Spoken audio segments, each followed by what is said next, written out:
నీ జీవితంలో నువ్వు ఒక్కదానివే, నువ్వు ఒక్కడివే నమ్మకంగా ఉంటున్నావు. కుటుంబంలో ఎవ్వరూ నమ్మకంగా లేరు.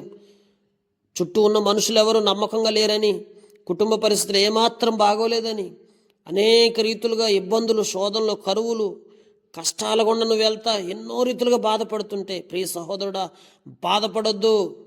నీ ఒక్కడి నమ్మకత్వం ఏనాటికైనా రుజువుపరచబడుతుంది. యెరూషలేము వీధుల్లో ఒక్కడైనా ఉన్నాడేమని దేవుడు చూడమని యెరూషలేము పట్టణాన్ని కాపాడటం కోసం వెతికి మరీ చూస్తూ వచ్చిన దేవుడు నీ జీవితాన్ని మారుస్తాడు.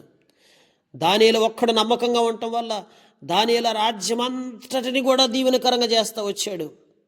ఏసేపు ఒక్కడి నమ్మకత్వం పట్టణంలో ఏర్పడే కరువు నుండి విడుదల, విమోచన కొరకై నిలవబడతా వచ్చినప్పుడు దేవుడు ఆశీర్వదించాడు.